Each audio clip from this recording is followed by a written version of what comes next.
18 mjek nuk arritën ta shpëtonin foshnjën e miliarderit, deri në momentin kur një djalë i varfër me ngjyrë bëri të paimagjinueshmen. Ferma Kensington nuk kishte parë kurrë një kaos të tillë. 18 nga mjekët më të vlerësuar në botë ishin mbledhur në një çerdhe që kushtonte më shumë se shumica e shtëpive.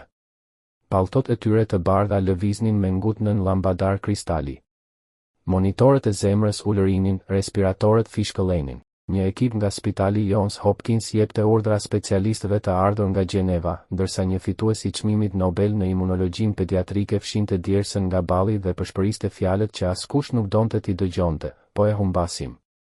Foshnja Julian Kensington, trashëgimtari i një perandorie prej 200 miliard realësh, po vdiste dhe as parat, as ekspertiza mjekësore më e shtrenjtë në botë nuk po arrinin të shpjegonin pse trupi i tij i vogël kishte marrë një ngjyrë blu-gri. Buzë blu, gishta blu, një skuqje e çuditshme që përhapej në kraharor si një akuzë e heshtur. Të gjitha analizat dilnin pa përgjigje, të gjitha trajtimet dështonin.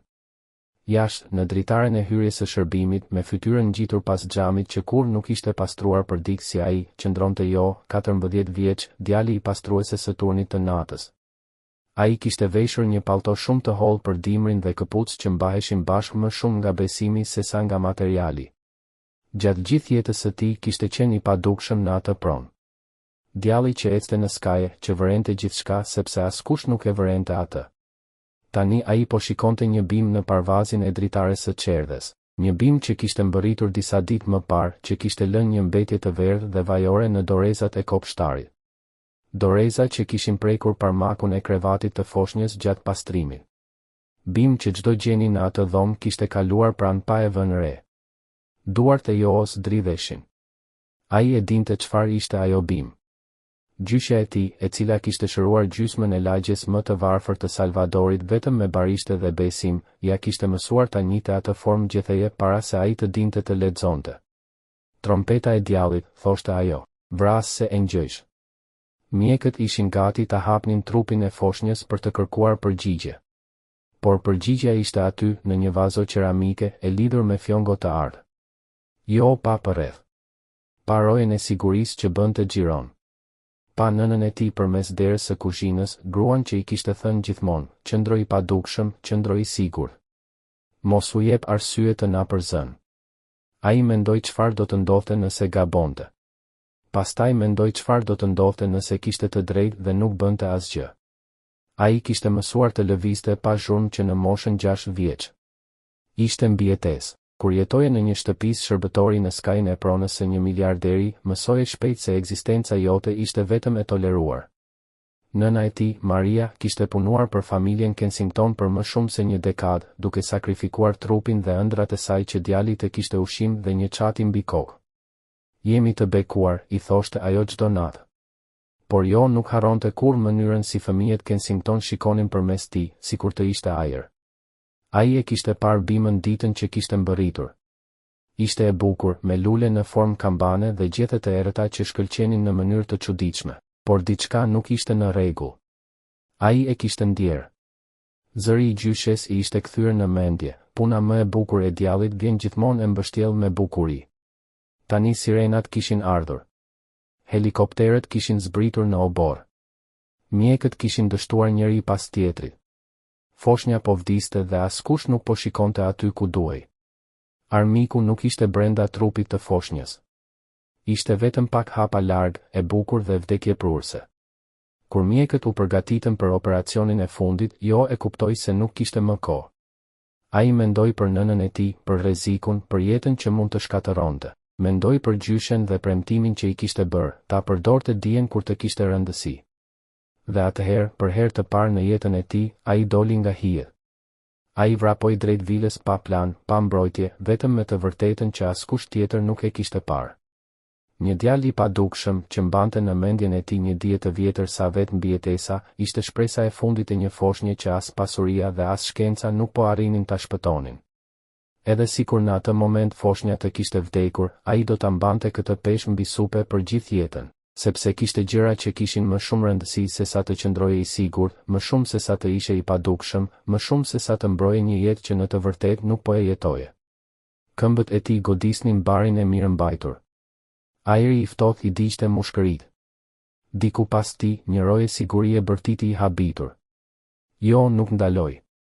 Ai kishte mbaruar së qeni një hije. Ai arriti te hyrja e shërbimit me shpejtësi maksimale. Dera ishte e hapur. Fal Zotit për mëshirën e vogël dhe për stafin e shpërqendruar. Ai u përplas brenda, drejt kaosit të kuzhinës. Kuzhinierët e punësuar për një darkë që nuk do të ndodhte kur qëndronin të ngrirë në vendet e tyre, fytyrat e tyre të zbeta nga ankthi që pasqyronte krizën mjekësore që po zhvillohej në katin e sipërm. Një ndihmës kuzhinier rrëzoi një tenxhere bakri me një zhurmë që u përhap në korridoret prej mermeri. Dikush bërtiti, por jo nuk u ndal. Ai e njihte atë shtëpi. Kishte memorizuar çdo korridor, çdo rrugë të shkurtër, çdo shkallë shërbimi të ngushtë që familja nuk i përdorte kurrë, por që stafi i përshkonte çdo ditë. Këmbët e çuan përmes kuzhinës, përtej magazinës, drejt shkallës së ngushtë të shërbimit që ngjitej drejt katit të dytë si një shtyllë kurrizore e fshehur brenda trupit të artë të vilës. Ai dëgjoi zërin e shefit të sigurisë që bërtiste pas tij dhe zhurmën e radios që thërriste për forcime. Por jo ishte më i vogël, më i shpejt dhe më i dëshpëruar, në një mënyrë që ata nuk mund ta kuptonin. Ai ngjiti shkallët nga 3 këpucët e tij të vjetra rrëshisnin mbi drurin e lëmuar, dora e tij shtrëngonte parmakun aq fort sa i dhimbnin nyjat e gishtave. Kati i dytë, krahu lindor. Qerdhja ishte në fund të korridorit, përtej portreteve të familjes, vazove antike dhe letër murit prej mëndafshi që kushtonte më shumë për metër katror se sa nëna e tij fitonte në një muaj. 2 roje u shfaqen në krye të shkallëve. Zemra e Joos u shtrëngua. Ata ishin të mëdhenj, me supe të gjera dhe shprehje që tregonin se kishin pritur gjithë jetën për një rast të tillë. Ata u shpërndan duke bllokuar korridorin, krahët e shtrirë si për të drejtuar bagëti. Njëri foli me një qetësi të rreme, atë lloj zëri që të rriturit përdorin para se të bëjnë diçka të dhunshme. Jo bëri sikur do të shkonte majtas. Roja ra në Grack. Jo u kthye djathtas, duke ju shmangur duarve që tentuan ta kapnin. Gishtat prekën pallton e tij të vjetër, por ai kaloi dhe vrapoi drejt derës së çerdhes. Dera ishte e mbyllur. Nga ana tjetër dëgjoheshin zëra, gjumë mjekësore e ngatëruar me tingujt e makinave që po humbnin betejën e tyre. Ai nuk trokiti. Ai e hapi derën me forcë. 18 koka u kthyen nga ai. Ajri mbante erë antiseptiku, frike dhe diçka e tjetër, diçka e të ëmbël dhe të kalbur që jo e njohu menjëherë. Helmi ishte në ajër, britma shpërthyen, urdhra për sigurinë, zemërim, për buzje. Por jo pa vetëm krevatin në qendër të dhomës. Julian qëndronte aty, gjoksi i tij lëvizte mezi, lëkura kishte kaluar nga bluja në gri. Ai po vdiste. Rojet e kapën Joon, ai bërtiti për bimën, për Helmin, për dijen e gjyshes së tij. Askush nuk dëgjonte. Ai ishte vetëm një djalë i varfër, me rroba të pista, duke bërtitur mes mjekëve më të mëdhenj të botës. Ata e tërhoqën. Diçka brenda tij u këpull. Jo u thye, por u këpull. Ai u bë i butë në krahët e tyre, një mashtrim i mësuar nga natyra. Kur kapja u lirua, ai u përdridh dhe u lirua. Ai u zvarrit mes këmbëve, mes kaosit, drejt krevatit. Duart e tij u mbyllën rreth trupit të vogël të Julianit. Ai ishte tmerrësisht i lehtë. Jo e mbajti foshnjën në kraharor dhe u drejtua drejt banjës, duke e mbyllur derën pas tij. Dera u trondit nga goditje. Jo pa rreth e rrotull me panik. Dhe aty, mbi banak, ishte një enë e vogël me qymyr aktiv. Zëri i gjyshes ju kthye në mendje. Qymyri e nxjerr Helmin nga trupi. Ai veproi me instinkt. Përzieu pluhurin me ujë dhe ja dha foshnjës me kujdes. Dera u thye. Duar e rrëmbyen. Foshnja i u mor nga krahët. Jo bërtiti që të prisnin, që të mos e pastronin gojen e foshnjës. Dhe pastaj ndodhi diçka e pamundur. Ngjyrat e foshnjës filluan të ndryshonin. Oksigjeni u rrit. Zemra u stabilizua. Heshtja ra mbi dhomë. Mjekët pa njëri tjetrin, të tronditur. Helmi po neutralizohej. Arthur Kensington u gjunjëzua përballë Joos, një miliarder, në gjunjë përpara djalit të pastrueses. Ai pranoi gabimet e tij. Pranoi se kishte ndërtuar mure për të mbajtur larg ata që i konsideronte të padukshëm. Dhe se i vetmi që kishte parë rrezikun ishte pikërisht ai që ata kishin mësuar të injoronin. Orët që pasuan kaluan në mjegull. Jo nuk u arrestua. Nuk u dëbua. Ai u ul në një karrige jashtë qerdhes, i mbështjell me një batanie. Foshnja flinte e sigurt. Një mjek e kërkoi falje. Hetimi filloi. Bima u sekuestrua. E vërteta doli në dritë. Dhe për herë të parë në jetën e tij, Jo nuk ishte më i padukshëm. Ishte një laborator i rrallë. Laboratori i përkiste një kompanie guask. Kompania guask financoi nga llogari në Ishujt Kajman.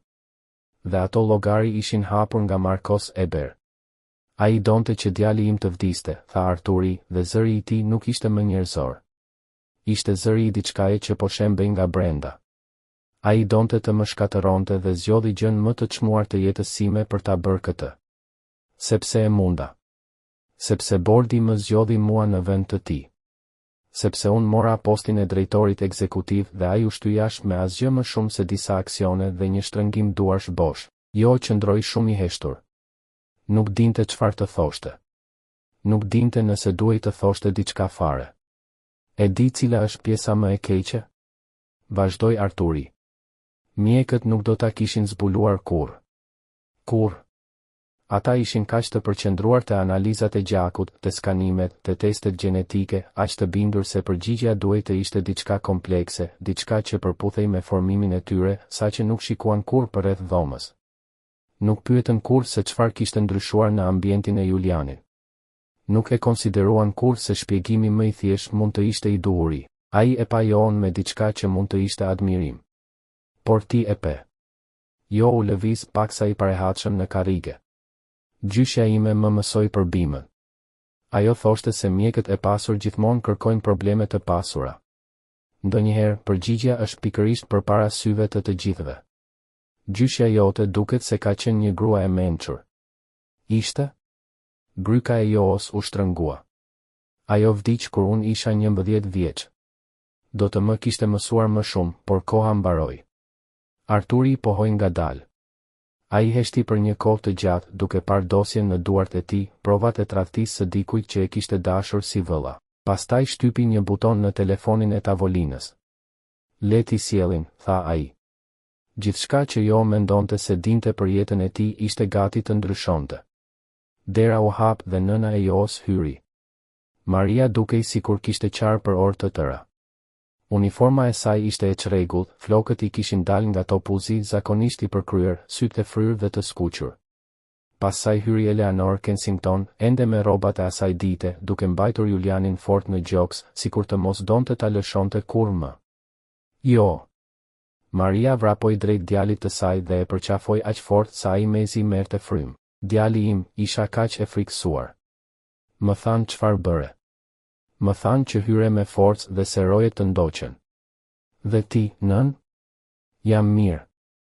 Jo e përqafoi përsëri, duke ndjer aromën e njohur të detergjentit dhe pastruesit industrial. Jam mirë. Julian është mirë. Është gjithçka në rregull. Ti mund të ishe arrestuar, tha Maria duke u tërhequr për ta parë. Mund të ishe lënduar rënd. Ai mund të kishte qëndruar në shtëpisë dhe ta kishte lënë djalin tim të vdiste ndërsa mjekët gabonin në errësirë, e ndërpreu Arturi me qetësi.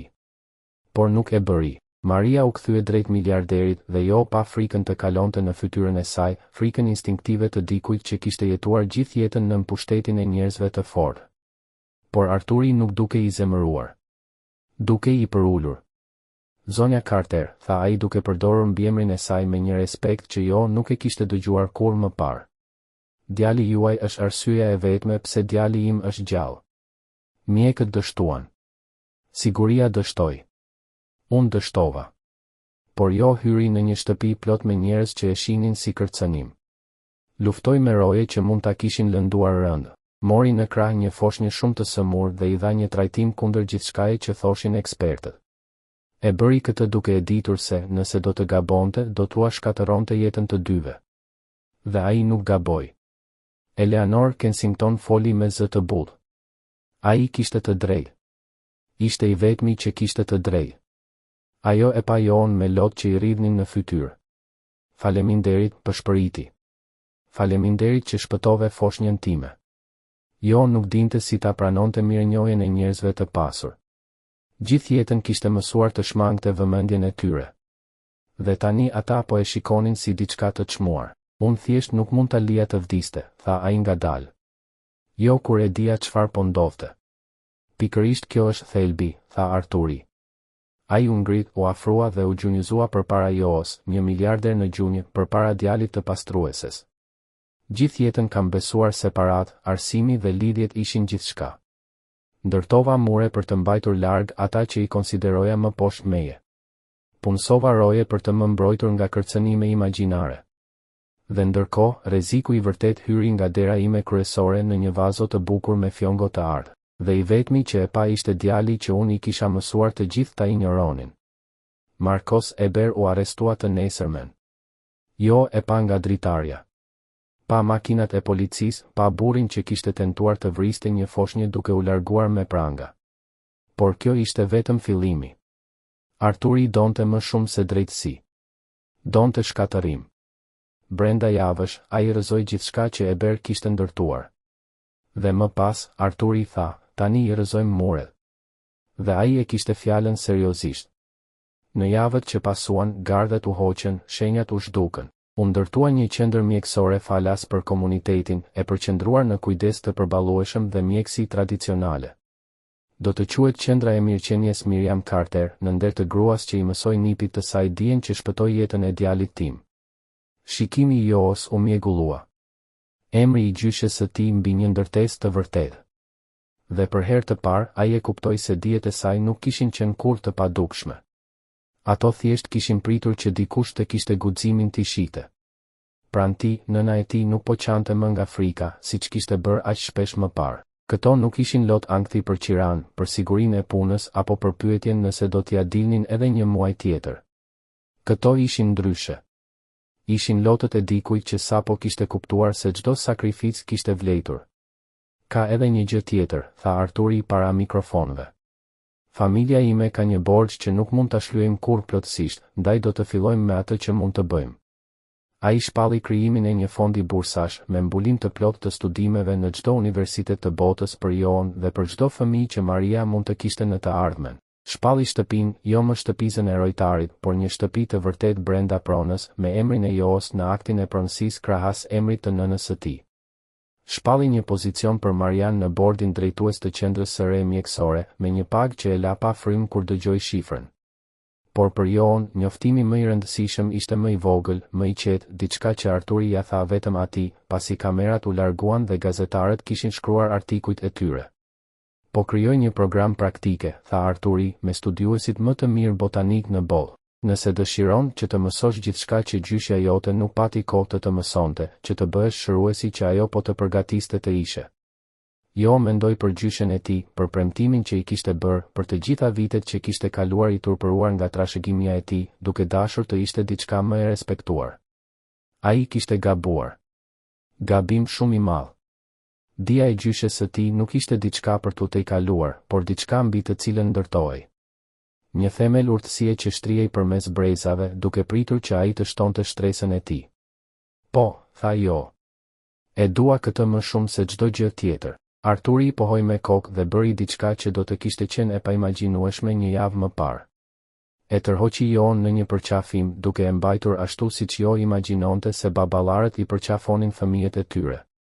Faleminderit, pëshpëriti Arturi. Që ishe i guximshëm kur kishte rëndësi, që ishe personi që unë duhej ta kisha parë gjatë gjithë kohës. Jo e përqafoi përsëri. Ai nuk ishte më i padukshëm. Një vit më vonë, Jo qëndronte përpara një ndërtese që mbante emrin e gjyshes së tij. Qendra e mirëqenies Miriam Carter shkëlqente në diellin e pasdites, muret e saj prej xhami pasqyronin kopshtet përreth. Kopshtet që vetë Jo kishte ndihmuar të projektoheshin, duke i mbushur me bimët mjekësore që gjyshja i kishte mësuar të njihte. Livando për ankthin, kamomil për gjumin, ekinacea për imunitetin dhe, në një ser të kontrolluar me kujdes, një koleksion bimësh të ralla të mbyllura për të mësuar brezin e ardhshëm të mjekëve të shihnin atë që dikur shumë specialist nuk e pan. Sot ishte inaugurimi i madh. Jo rregulloi jakën e kostumit të tij të ri, një dhuratë nga Eleanor Kensington, i qepur me porosi dhe më i butë se çdo rrobë që kishte veshur ndonjëherë. Ende nuk ndiej plotësisht rehat me rroba të tilla. Ndoshta një pjesë e tij nuk do të ndiej kurrë, por po mësonte se shqetësimi nuk ishte gjithmonë diçka e keqe. Ndonjëherë do të thoshte se po rritej në një version të ri të vetes. Gati, tha nëna e tij duke u shfaqur pranë. Fryma e Joos ju ndal, si gjithmonë kur e shihte tani. Maria Carter ishte transformuar gjatë vitit të fundit. Jo vetëm rrobat e saj kishin ndryshuar, por edhe diçka më e thellë. Tensioni i përhershëm në shpatullat e saj ishte zhdukur. Ajo qëndronte më drejt, fliste më fort, zinte hapësirë. Ajo ishte drejtoresha e marrëdhënieve me komunitetin e qendrës së mirëqenies. Kishte një zyrë me emrin e saj në derë, karta vizite, një ekip dhe një zë në vendime që preknin mira njerëz. Nuk e di, pranoi jo. Ka shumë njerëz atje jashtë. Maria buzëqeshi dhe i shtrëngoi dorën. Janë këtu për shkakun tënd, biri im. Erdhëm për të parë djalin që shpëtoi fëmijën e një miliarderi me qymyr kuzhine dhe urtësinë e gjyshes së tij. Ti patë dije. Ti patë guxim. Ti patë gjithçka që ajo të dha. Ajo do të ishte aq krenare për ty turma jashtë ishte më e madhe se sa kishte imagjinuar. Qindra njerëz mbushnin kopshtet. Familje nga lagjet përreth, komunitete që gjithmonë kishin jetuar në hijen e pronës. Profesionist mjekësor nga e gjithë bota. Gazetar, fotograf, kamera. Dhe në rreshtin e parë ishin Arturi dhe Eleanor me Julianin në krah. Foshnja ishte tani plot jetë, me faqe të rumbullakta dhe një të qeshur që mbushte ajrin. Arturi u ngrit për të folur. Një vit më parë, tha ai, pothuajse humba djalin tim. Kisha gjithçka, por asgjë nuk mjaftoi. Dhe atëherë një djalë hyri në shtëpinë time dhe shpëtoi jetën e tij me një dije që asnjë universitet nuk e mëson. Një dije e trashëguar. Unë isha ai që nuk dija më mirë.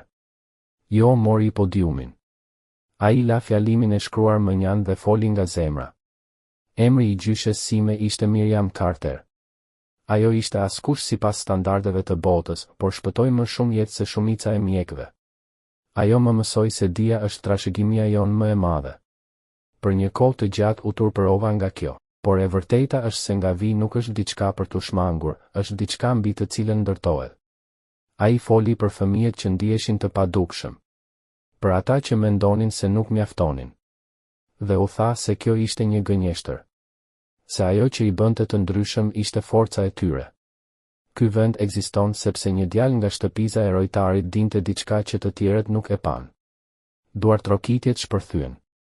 Dhe atëherë Julian zbriti nga krahët e nënës së tij dhe eci drejt Joos, me hapat e pasigurt të një fëmije që sapo mëson të besojë në këmbët e veta. Jo e mori në krah, foshnja buzëqeshi dhe tha emrin e tij. Zemra e Joos rahu fort. Kjo ishte ajo që kishte rëndësi. Një jetë e shpëtuar. Një urë e ndërtuar. Ai nuk ishte më djali në hije. Ishte Jo Carter, shërues, mësues dhe trashëgimtar i një urtësie që sapo kishte filluar të ndriçonte botën.